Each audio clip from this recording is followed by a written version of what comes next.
Breaking news దేశ రాజధాని ఢిల్లీలో నడి రోడ్డుపై కాల్పులు జరిగాయి. ఈ రోజు ఉదయం సునీల్ జైన్ అనే వ్యాపారిని నడి రోడ్డుపై కాల్చి చంపేశారు దుండగులు. స్కూటర్ పై వస్తుండగా అడ్డగించిన వ్యాపారులు అతడిపై 7 నుంచి 8 రౌండ్లు కాల్పులు జరిపినట్టుగా స్థానికులు చెబుతున్నారు. ఇందులో 4 బుల్లెట్లు మృతుడికి తగిలాయి. తీవ్రంగా గాయపడ్డ సునీల్ ను హాస్పిటల్ కి తరలిస్తుండగా మృతి చెందాడు. తమకు ఎవరితోనూ శత్రుత్వం లేదని, తమకు ఎలాంటి బెదిరింపులు కూడా రాలేదని చెబుతున్నారు సునీల్ జైన్ కుటుంబ సభ్యులు.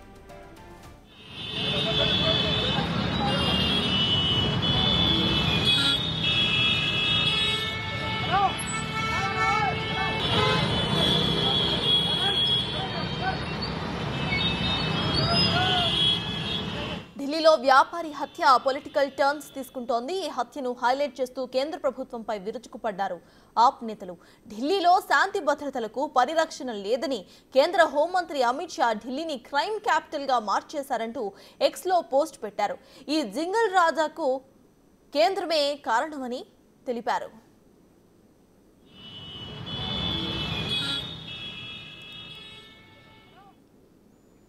దేశ రాజధాని ఢిల్లీలో నడి రోడ్డుపై కాల్పులు జరిగాయి. అయితే ఈ ఘటనకు సంబంధించిన అప్డేట్స్ ను మా ప్రతినిధి శివ ఢిల్లీ నుండి అందించడానికి సిద్ధంగా ఉన్నారు.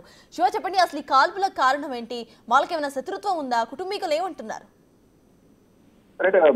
దేశ రాజధాని ఢిల్లీలో ఏదో ఒక మూలన దాడులు లేదా ఒకరిపై ఒకరు దాడులు చేసుకోవడం, హత్యలు అనేవి కలెక్టర్ రేపుతున్నాయి. ఈ హత్యలు దాడుల పైన గత కొన్ని రోజులుగా ఆమ్ ఆద్మీ పార్టీ కేంద్ర హోంమంత్రి పైన కేంద్ర ప్రభుత్వం విమర్శలు చేస్తున్నారు. భద్రతను కల్పించడంలో కేంద్ర హోంమంత్రి అమిత్ షా విఫలమయ్యారనేది ప్రధానంగా ఆమ్ ఆద్మీ పార్టీకి సంబంధించిన మంత్రులు, నేతలు, అలాగే మాజీ సీఎం ఢిల్లీ మాజీ సీఎం అరవింద్ కేజ్రీవాల్ కూడా ట్విట్టర్ వేదికగా కూడా విరుచుకుపడుతున్నారు. ఈ రోజు అలాగే ఉదయం సమయంలో వాకింగ్ వెళ్లి వాకింగ్ విరమించుకుని స్కూటీపై తన ఇంటికి తిరిగి వస్తుండగా అకస్మాత్తుగా దుండగులు ఒక వ్యక్తిపై, అంటే పాత్రలు అమ్మే వ్యక్తిపై, సంజయ్ జైన్, పాత్రల వ్యాపారి ఎవరైతే ఉన్నారో సంజయ్ జైన్ మార్నింగ్ వాక్ ముగించి ఇంటికి వెళ్తున్న సందర్భంలోనే కాల్పులకు తెగబడ్డారు. ఈ కాల్పుల్లో దాదాపు 6 నుంచి 7 రౌండ్లు కాల్పులు జరిపినట్లుగా స్థానికంగా ఉన్న ప్రజలు చెప్తున్నారు. వెంటనే ఆసుపత్రికి తరలిస్తున్న నేపథ్యంలో మార్గం మధ్యలోనే సంజయ్ జైన్ మృతి చెందినట్లుగా కూడా ఆసుపత్రి సంబంధించిన వైద్యులు చెప్తున్నారు. మొత్తంగా చూసుకుంటే ఢిల్లీలో ఈ క్రైమ్ అనేది ఎక్కువగా పెరుగుతోంది. క్రైమ్ క్యాపిటల్ గా మారుస్తున్నారు అనేది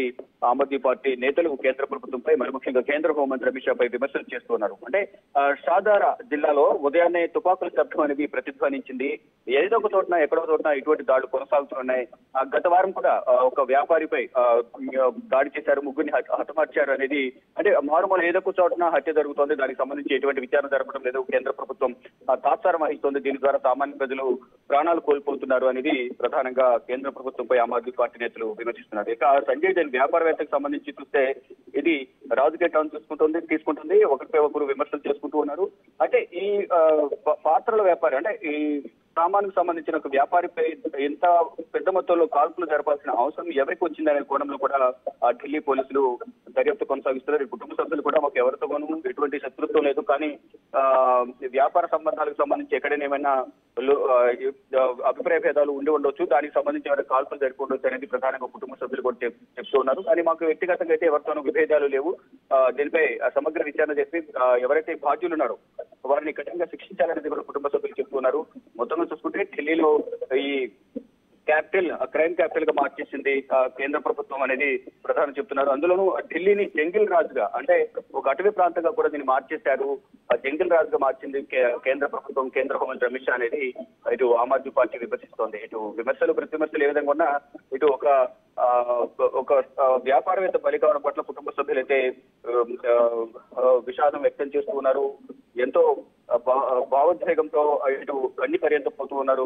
అంటే డైలీ రెగ్యులర్ గా ఏ విధంగా అయితే మార్నింగ్ వాక్ వెళ్తారు, అలాగే తను మార్నింగ్ వాక్ వెళ్ళి తిరిగి వస్తున్న సందర్భంలోనే ఈ విధంగా దారుణ ఘటన జరగడం చాలా విషాదకర ఘటన కూడా వారి కుటుంబ సభ్యులు చెప్తున్నారు. దీనిపై సమగ్ర విచారణ చేసి బాధ్యులను కఠినంగా శిక్షించాలనేది వారు చెప్తూ ఉన్నారు.